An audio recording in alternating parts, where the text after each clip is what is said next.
Halo guys, welcome back to Overthinker. Bagaimana kabarnya kawan-kawan sekalian? Apakah Anda sehat? Kali ini aku akan menceritakan sebuah film berjudul Hidden Figures, yang artinya sosok tersembunyi. Film ini menceritakan kisah tiga wanita hebat bernama Katherine Goebel yang dibintangi oleh Taraji Henson, Dorothy Vaughan yang dibintangi oleh Octavia Spencer, dan Mary Jackson yang dibintangi oleh Janelle Monáe, yang infonya dianggap pahlawan di NASA maupun bagi negara Amerika. Tiga wanita ini merupakan ahli matematika yang mendedikasikan ilmu mereka dalam misi peluncuran dan pendaratan roket Amerika Serikat saat terjadinya Perang Dingin dengan Uni Soviet. Namun perjalanan tiga wanita ini tidak mudah begitu saja, ya kan? Karena mereka terlalu sering mendapat perlakuan diskriminatif di NASA maupun di luar NASA. Karena kala itu Amerika Serikat masih menggunakan hukum Jim Crow. Film ini punya diangkat dari buku non-fiksi dengan judul yang sama oleh Margot Lee Satterley. Film ini mengambil latar waktu pada tahun 1961 dan film ini sudah rilis pada tahun 2016. Bagaimana ceritanya? Jangan kemana-mana, tetap di Overthinker, ya kan?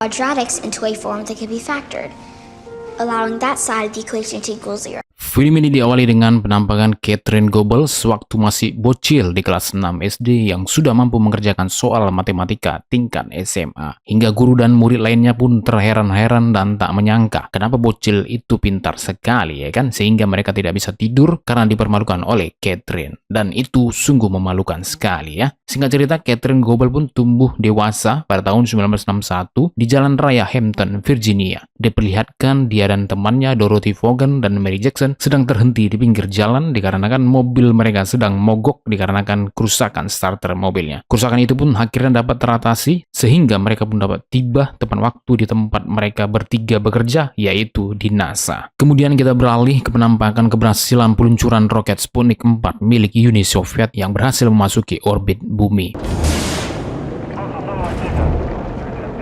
Tentunya hal ini menjadikan Amerika tertinggal selangkah dari Uni Soviet yang telah berhasil membawakan maniken bernama Ivan Ivanovich dan anjing bernama Chernushka, dan infonya juga ada seekor tikus dan kelinci percobaan di situ. Kemudian kita beralih kepada Jim Webb yang diperankan oleh Ken Strang yang menjabat sebagai kepala administrator NASA, mendapat telepon dari Presiden Amerika Serikat agar secepatnya melakukan peluncuran roket Amerika agar sedikit lebih majulah dengan Uni Soviet, ya kan? Setelah itu Jim Webb langsung mengadakan pertemuan mendadak dengan para anggota NASA, pejabat militer, dan para ahli insinyur di situ untuk berdiskusi terkait masalah dan strategi percepatan peluncuran roket Amerika, ya kan? Kemudian pada saat itu Paul Stoffart yang menjabat sebagai kepala insinyur di Space Task Group NASA yang disingkat STG yang diperankan oleh Jim Parsons menyampaikan statement bahwa penyebab kenapa roket mereka tak juga bisa meluncur dikarenakan adanya masalah kalkulasi persamaan geometri NASA yang belum akurat. Menanggapi itu pun Jim Webb langsung meminta kepada Harrison yang diperankan oleh Kevin Costner yang menjabat sebagai kepala STG yang tupoksinya melakukan penelitian dan kalkulasi di NASA untuk menuntaskan segala permasalahan kalkulasi geometri itu. Masa itu aja nggak bisa kalian bereskan? Sempak kalian semua, kata Jim Webb sambil meninggalkan ruangan itu.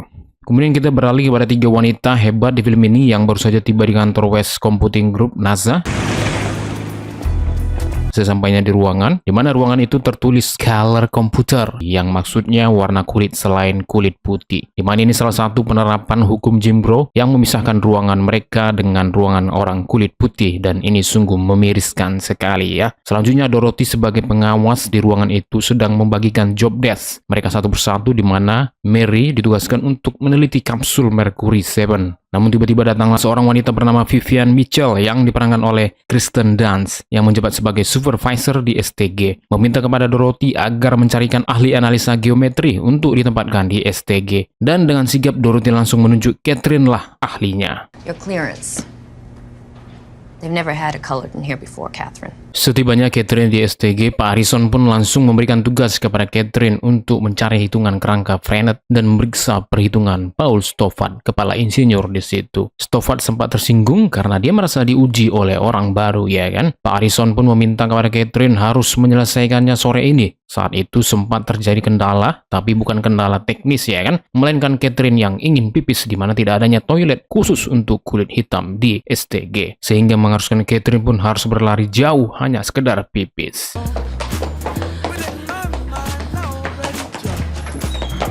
Singkat cerita, tugas itu pun akhirnya selesai dan Catherine pun menyerahkannya kepada Pak Harrison, dan sempaknya hasil tugas itu tidak jadi dipakai oleh Pak Harrison. It's not an insult to your work. It's just obsolete. That's how fast things are moving around here. Karena menurut Pak Harrison, ya begitulah di sana, di NASA maksudnya. Beralih kepada para astronot NASA yang baru saja tiba di kantor NASA. 3 diantaranya adalah Alan Shepard yang diperankan oleh Dan Davenport, Gus Grissom yang diperankan oleh Devin Maggie, dan John Glenn yang diperankan oleh Glenn Powell. Mereka disambut dengan tepuk tangan yang meriah oleh para petugas NASA di sana, termasuk 3 wanita hebat di film ini. Kemudian tak terduga, John menyapa mereka bertiga dan menyalami mereka satu persatu sambil tersenyum. Setelah acara penyambutan itu pun selesai, Catherine mendapat tugas baru dari Pak Harrison untuk menghitung peluncuran dan pendaratan tes roket Redstone. Rupanya data itu banyak disensor atas nama kerahasiaan, namun saat dia membaca dari balik cahaya, tulisan yang tersensor itu pun terlihat, sehingga perhitungan itu dapat dituntaskan oleh Catherine dan kemudian dia menuliskannya di papan tulis. Seketika semua insinyur dan Pak Harrison pun terheran-heran melihat hasil pekerjaan Catherine, sehingga Catherine pun dipanggil ke ruangan Pak Harrison untuk diinterogasi. Jawab Catherine, aku hanya membacanya dari balik cahaya, jadi terlihatlah dia. Dan kemudian Pak Harrison pun bertanya terkait roket Atlas. Dari mana kau tahu ada roket Atlas, Catherine? Data itu rahasia. Sama Pak, dari balik cahaya juga yang aku baca Pak, ya kan? Karena saat itu Pak Harrison sempat mencurigai Catherine, ya kan? Bahwa dia adalah seorang agen mata-mata. Namun kecurigaan itu hangus setelah dia mencoba untuk membacanya dari balik cahaya. Kemudian kita beralih ke 3 wanita hebat di film ini, di mana mereka sedang makan di kantin khusus kulit hitam. Di mana lagi-lagi ada tempat khusus yang dipisahkan dari para kulit putih, ya kan? Gak betul memang ya. Selain itu mereka membicarakan adanya mesin IBM, International Business Machine, yang fungsinya ditakutkan akan menggantikan fungsi grup tempat mereka bekerja. Tiba-tiba muncul lagi Mitchell menyampaikan surat penolakan beasiswa Mary, di mana Mary sebelumnya ingin menjadi insinyur agar dia dapat membantu NASA. Infonya Mary adalah sarjana matematika dan fisika yang secara administrasi tentunya terkualifikasi, ya kan? Namun karena adanya aturan Jim Crow di NASA yang mengharuskan pendaftarnya berasal dari lulusan Universitas Virginia saja, sedangkan dia bukan dari situ. Selanjutnya saat Catherine dan kawan-kawan sedang mengadakan pesta ulang tahun anak Dorothy, tiba-tiba mereka diwujudkan oleh suara radio internasional Yuri Gagarin has become the first man in space.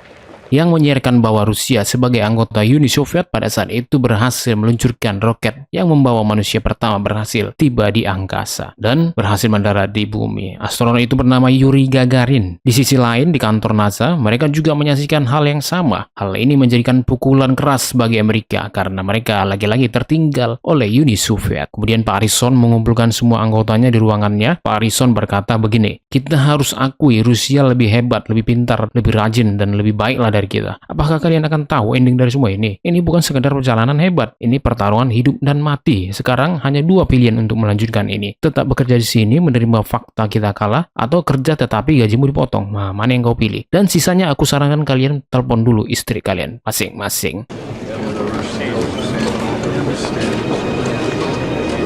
Kemudian kita beralih ke Catherine yang kehujanan akibat jauhnya toilet dari STG.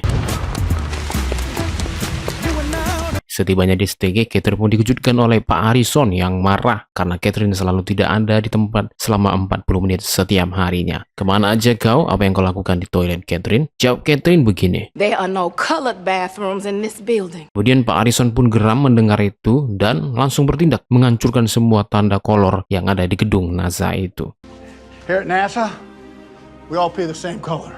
Kemudian kita beralih ke peluncuran roket Mercury Redstone 3 dengan astronot bernama Alan Shepard yang menggunakan kapsul Freedom 7. Saat itu Catherine dan kawan-kawan menyaksikan peluncuran roket itu dari rumah Dorothy dengan keluarga mereka, sedangkan di sisi lain Pak Harrison sedang menyaksikan peluncuran roket itu dari pusat pemantauan luar angkasa NASA.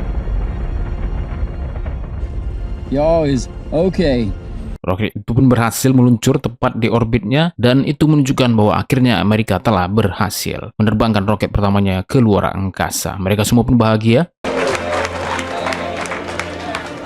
Kemudian atas pencapaian itu Presiden USA John F. Kennedy pun melakukan press conference dan mengatakan begini, kita telah berhasil menunjukkan kepada dunia bahwa kita telah pergi ke luar angkasa dan kami akan memutuskan selanjutnya untuk pergi ke bulan. Kemudian kita beralih di STG di mana saat itu para insinyur di STG termasuk Catherine sedang merayakan keberhasilan peluncuran roket Mercury Redstone 3 dan mengapresiasi Presiden JF Kennedy yang telah membantu mereka. Pertemuan itu dibawakan oleh Stoffard. Stoffard berkata begini, selanjutnya giliran Gus Grissom yang akan terbang dengan roket Redstone-nya. Dan yang terakhir, giliran John dengan roket Atlas-nya. Kemudian kita beralih sedikit ke Mary Jackson, Good morning, Your Honor.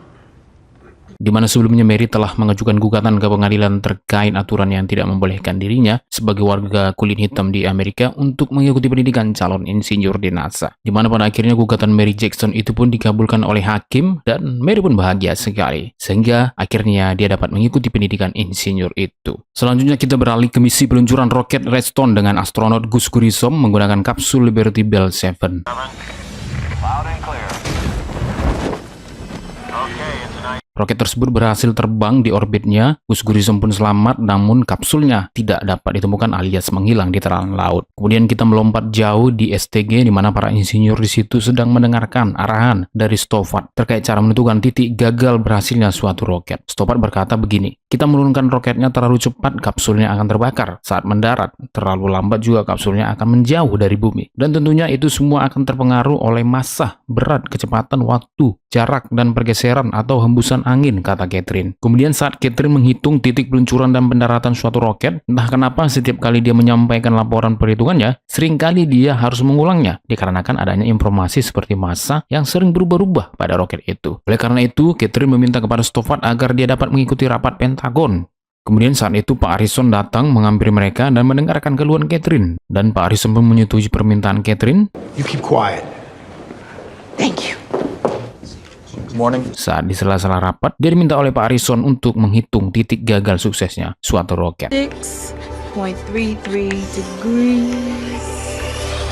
Kemudian kita beralih sedikit ke Dorothy, di mana sebelumnya Dorothy sempat mengkhawatirkan bahwa pekerjaan mereka di West Computing Group akan digantikan oleh mesin komputer IBM. Tapi karena kepintaran dan kecerdikannya, diam-diam dia mempelajari cara mesin IBM itu bekerja di NASA. Bahkan teknisi IBM-nya saja kewalahan mengoperasikan mesin itu. Endingnya Dorothy pun menunjukkan kepada teknisi itu bahwa dia mampu mengoperasikan mesin itu. Sehingga terdengar ke telinga pejabat di sana. Sehingga dia pun dipromosikan menjadi pengawas komputer IBM itu. Walaupun begitu, Dorothy tak mau hanya dia saja yang ditugaskan di situ. Dia juga meminta kawan-kawannya di West Computing Group ikut bersamanya bekerja menggunakan mesin komputer IBM itu. Welcome, ladies. Mendengar kabarnya mesin komputer IBM itu berhasil berfungsi dengan baik, Catherine pun dipanggil oleh Pak Harrison ke ruangannya dan menyampaikan kepada Catherine bahwa semua data terkait peluncuran dan pendaratan suatu roket telah dipindahkan ke mesin IBM, sehingga Catherine pun tak lagi diperlukan di STG untuk menghitungnya. Pak Harrison pun tak tega harus melepas tugas Catherine di STG dan berencana untuk mencarikan pekerjaan lain di NASA, karena itu bukan kemauannya Pak Harrison. Sebagai apresiasi, Pak Harrison pun memberikan dia kalung perhiasan atas rencana pernikahan Catherine dalam waktu dekat pada tanggal 27 Oktober. Just a little older. And a little Kemudian kita beralih ke peluncuran terakhir roket Atlas dengan astronot John Glenn dengan kapsul Friendship 7. Namun ada masalah karena sepertinya mesin IBM itu tidak akurat menghitung zona pendaratan kapsul Friendship 7. Sehingga Pak Harrison pun menghubungi John agar menunggu sampai hitungannya tepat. John pun ragu IBM itu bisa menghitung secara akurat dan itu terlalu lama, sehingga dia meminta kepada Pak Harrison agar Catherine aja yang menghitungnya. Kalau dia yang menghitung, baru aku siap, kata John. Pak Harrison pun meminta anggotanya untuk mencari Catherine agar Catherine menghitung titik gagal sukses dan zona peluncuran roket Atlas dan pendaratan kapsul Friendship 7. That's it.